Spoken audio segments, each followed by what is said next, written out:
Wrong button.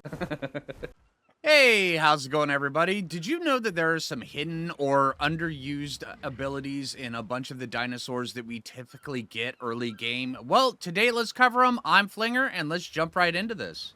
Well, first off, let's start with the Iguanadon. Tamed pretty early on in the game, these guys can be rather good for you, and I mean, honestly, if you are a new survivor, you cannot go wrong with an Iguanodon. But there are certain few things that Iguanodon can do that a lot of people just don't realize. So let's talk about that. All right, so the Iguanodon, you can grab this guy's saddle at level 30, which makes it a very good and viable early game tame. So, you know, once you actually have that up and going, put the saddle on this guy, and then almost immediately you can go around running on all fours. Now, on running around on all fours with this guy, you will notice that his stamina just does not go down. He has literally unlimited stamina when he's running on all fours. But if you go like this, and then you put it in his, two-legged mode, his jump is quite insane, and a lot of people don't realize just how efficient of a jumper these guys are. They can get in and out of trouble. You could traverse all sorts of areas, plus also, a decent high-leveled Iguanodon, they get a decent amount of weight and melee damage that they can get. But one of the best things these guys can get, here, watch this. You go out, you get a whole bunch of berries and stuff, and have you ever had problems getting seeds for just about anything? Well, you know what? These guys right here, see all these berries? All right, we can take and we can seed fruit in inventory. Look at that. And he just converts. Here, we have to wait on the cooldown. But he converts these berries into seeds. All of these seeds. Now, if you combine this with a spring drakeling, all right, here, hear me out here. No, we don't need that one. Give me all the seeds. No, just the seeds, guys.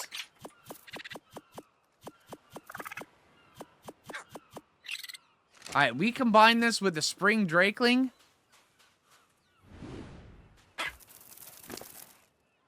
Throw all these seeds in here. And we'll just take back all the berries here because those are completely not necessary for this demonstration. All right, then slowly over time, this drakeling will start producing. Here, I'll wait for it to tick here. And slowly over time, this spring drakeling will start converting all of these seeds into rare flowers.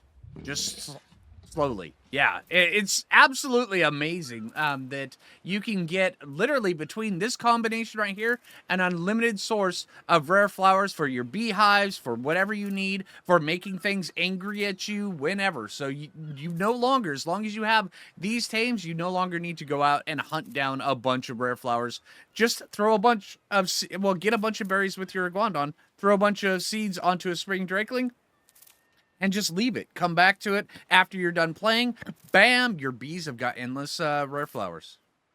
All right, now this next one, it involves Equus. Now, Equus, if you are on a map like, say, Ragnarok that I'm on here, Equus is one of the best and the easiest and the most amazing early game tames. Now, if you've never played Ragnarok, I would recommend you do. It's a free DLC. You can just go download it whenever you want, and you can play it. It is an amazing playthrough. So that right there, that's a tip in all of itself. If you want an amazing experience, go play on Ragnarok. Trust me, it's amazing. All right, but yeah, once you actually have, once you actually are on Ragnarok, all you need is to be level 10. All right, now you can get the carrots found anywhere around up in here, the highlands, way up here. There's a whole bunch of them just kind of distributed around here. But if you really want some good ones, right here at the farm, there's a big, huge collection of them. You can just see them right like this. This is what they look like in the wild. You get your carrots.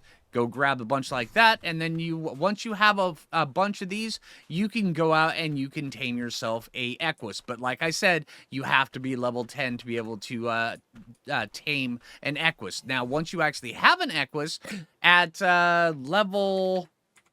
level 20, you can throw the saddle on it. Now, you can ride it without the saddle, which is another amazing thing as to why they're really good. But once you actually have one, here, let me throw one out that I've already pre-selected for this demonstration. Thigh Master, you got this?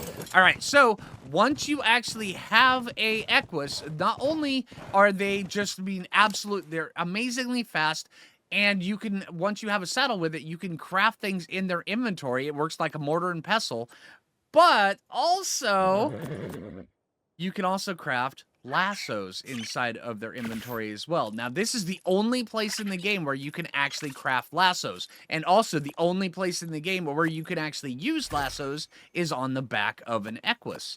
Now, what do lassos do? Well, they allow you to circumvent a bunch of stuff. Here, let me show you. All right, say if there is, we're just going to use this wild Equus here for demonstration purposes. Say if there is a wild something right there that we want to pull into something. What we do, we take and we lasso it, and then we just start pulling it wherever we want. Yeah. You can go all the way around, you can go up, you can go down, you can go inside of caves and pull out spiders into traps.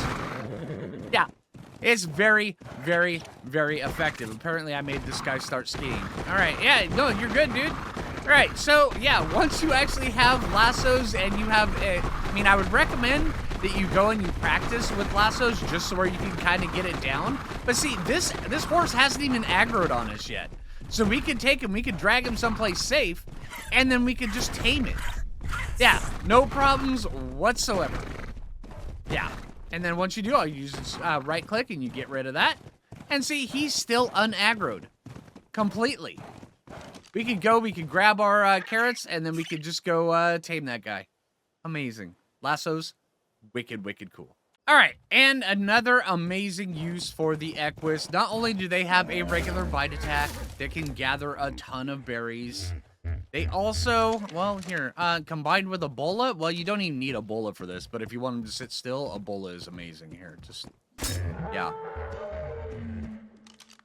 And then you just use the back kick, and it has a massive torpor addition to it. So not only does it do a little bit of damage, but also the amount of torpor here, that was what, 5 kicks, 6 kicks? 1,311 torpor. Yeah. Really, really good. Yeah.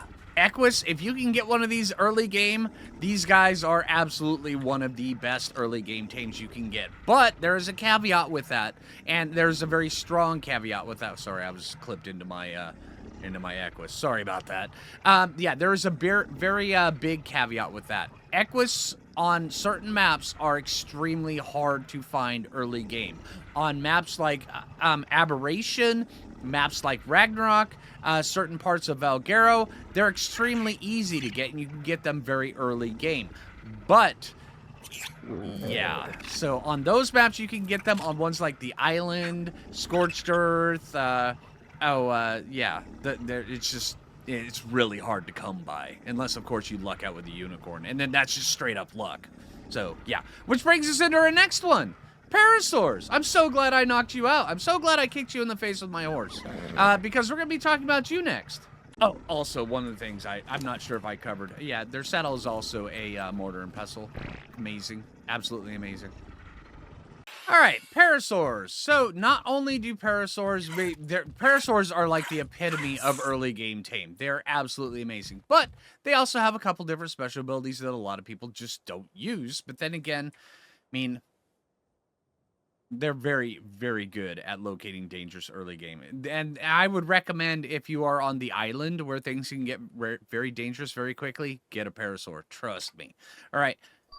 They can ping out in all sorts of different directions. On PC, it's right-click. Now, if there is anything aggressive or anything dangerous, this ping will actually highlight all the stuff with a red ring. Here, let me see if I can get to something that is remotely dangerous.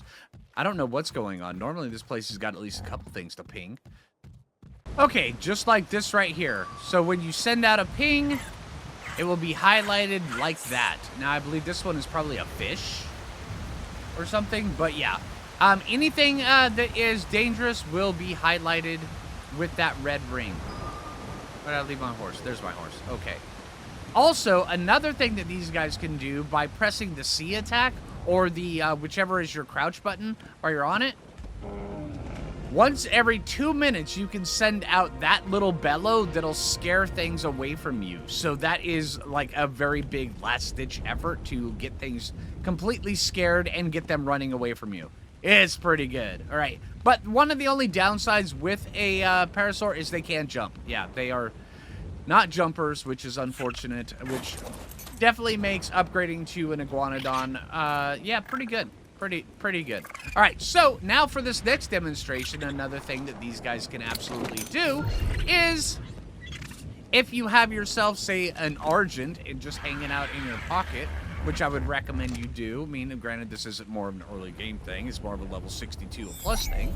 But if you have an Argent, you can actually take this thing right here and you can turn it onto turret mode, which means it's going to just every once in a while ping.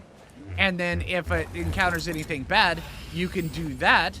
But also, you can pick up said tamed Parasaur with its ping turned on, and you can go out into different areas. And excuse the lightning storm, I can't control the weather. I'm so sorry. But yeah, you go out into places like this, and you can find all sorts of different aggressive baddies wherever you go. I actually use this in the redwoods looking for thylacoleos that are attached to the trees. It is very effective for that.